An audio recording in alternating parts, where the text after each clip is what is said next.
I live in a small town in Illinois just 2 hours away from where the tallest man in history was born. Since childhood, I've heard stories about giants, not the ones from fairy tales, but real people whose bones were supposedly found by farmers digging wells or archaeologists excavating ancient mounds. One day in 1995 when I was 12, my Uncle Joe, an old farmer with calloused hands and a perpetual cigarette in his mouth, showed me a yellowed newspaper clipping. It talked about a 10-foot-tall skeleton found somewhere in Nevada. "This is proof," he said, squinting into the sun, "that giants walked this earth." Back then I believed him. But nearly 30 years later, with a laptop on my knees and a cup of cold coffee in hand, I decided to find out. What's true and what's just tall tales? This is a journey into the world of science, history, and human destinies. And I invite you, my viewers, to join me. Imagine this. Early morning, a cold wind blowing dust across the Nevada desert, and suddenly a farmer's shovel hits something hard.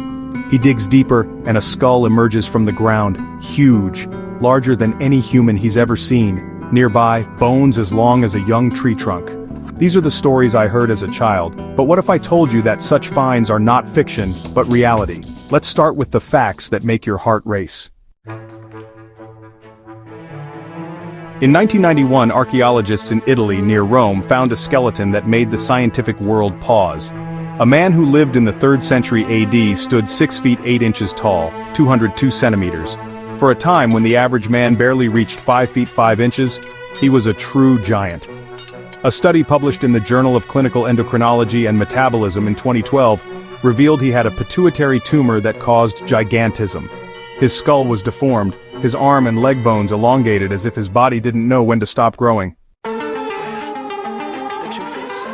I picture him, a young man who might have looked down on Rome from a height others couldn't reach, but whose life was filled with pain and loneliness. Now let's travel to China, Shanxi province in 2006. There, they found the Longshan giant, the skeleton of a 16 to 18-year-old youth, 6 feet 4 inches tall or 193 centimeters. That was 4,000 years ago, when people were even shorter than in Roman times.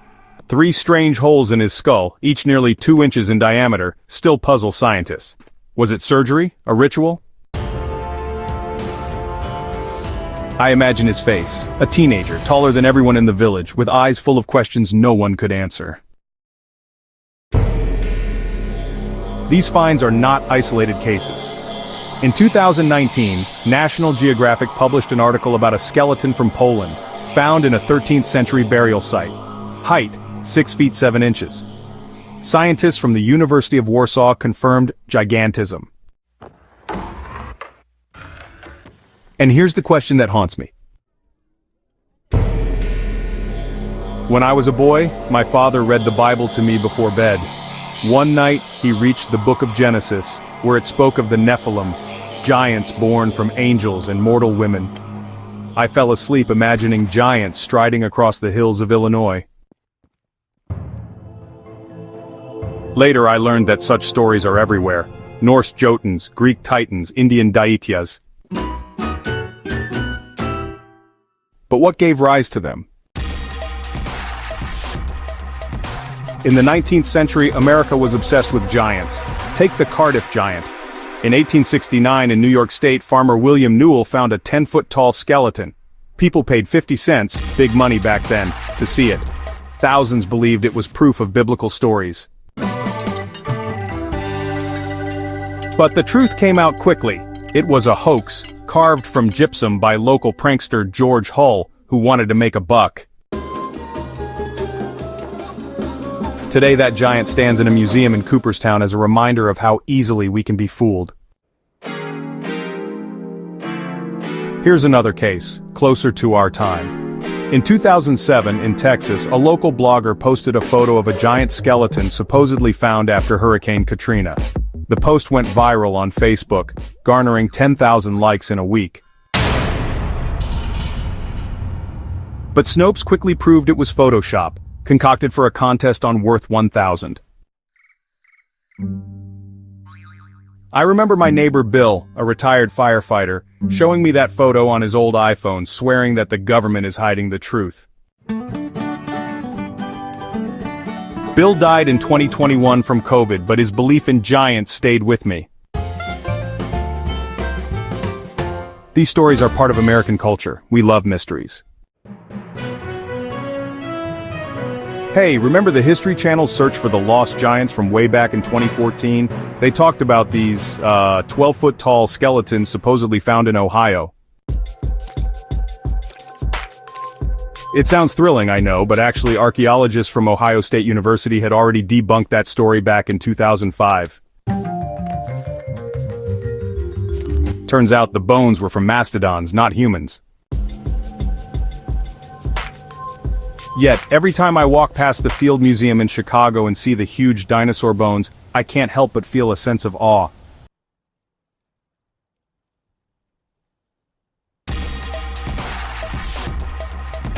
Now let's talk about real people I can call giants.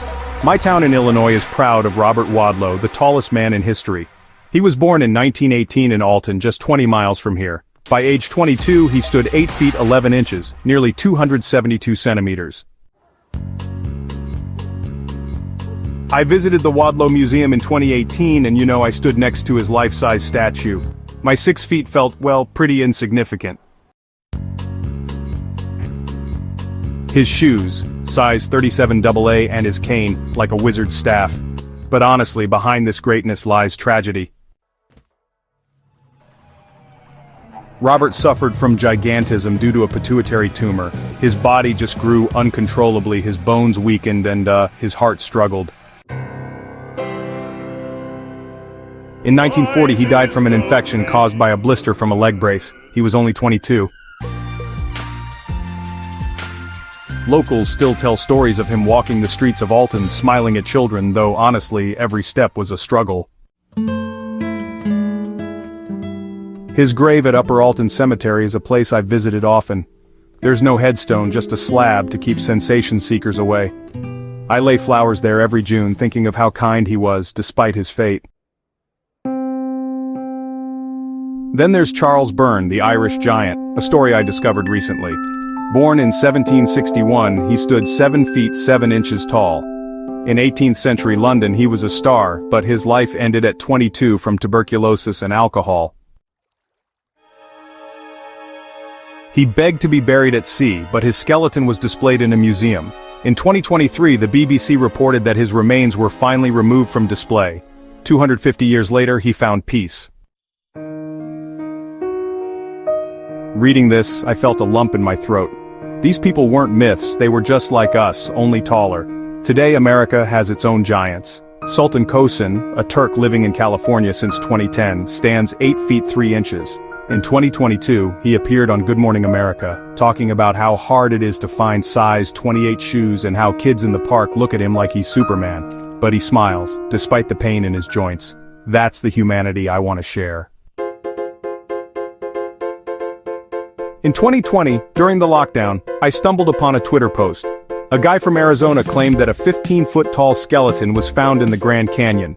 The photo was impressive. A skull the size of a basketball. Bones sticking out of the red earth. The tweet got 50,000 retweets in a day. But Reuters debunked it that evening. Photoshop, created by an anonymous user for viral hype. I sighed with relief, but also disappointment. Part of me wanted to believe. There are plenty of such stories. In 2015, YouTube exploded with a video about a giant skeleton in Morocco. Millions of views, thousands of comments like, "It's the Nephilim." But experts from PolitiFact proved in 2023 that it was a montage made with cheap software. And in 2018, after the California wildfires, someone posted a photo of an ancient giant from the ashes. CNN exposed the fake within a day. These hoaxes are part of our reality. In 2022, I was at a fair in Springfield where a local expert was selling a book about giants for $20. He swore that the government was hiding thousands of skeletons in secret bunkers. I bought the book, but at home I found only retellings of old newspaper tales. We Americans love conspiracy theories, from UFOs to Bigfoot. But science says otherwise. So, what have I found out? Giant humans, myth or reality? Science is clear mythical giants who built Stonehenge or fought gods didn't exist. Archaeologists from Harvard and Oxford confirm all giant skeletons are either fakes or animal bones, but real people with gigantism are a fact. From Rome to Illinois, they've left their mark on history. And here's the unexpected twist I uncovered while digging through archives. In 2021, in Oklahoma during highway construction, workers stumbled upon a burial site. The skeleton of a man, 6 feet 9 inches tall, from about 1,500 years ago. The University of Oklahoma studied it, gigantism, but not only that. His bones were covered with strange carved patterns, symbols not found in any known culture.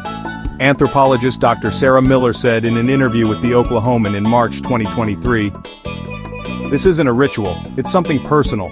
Maybe he carved them himself while alive."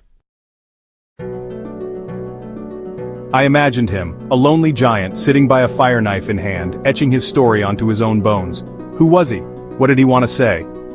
This skeleton didn't make headlines. It was quietly taken to a lab and the case was hushed up. But for me, it was the final piece. Giants aren't a myth, but they're not what we think. They were people whose lives were bigger than their bodies, whose stories are a mystery we're only beginning to unravel. And maybe, next time I drive past the fields of Oklahoma, I'll see his shadow, not a myth, but a man who just wanted to be heard.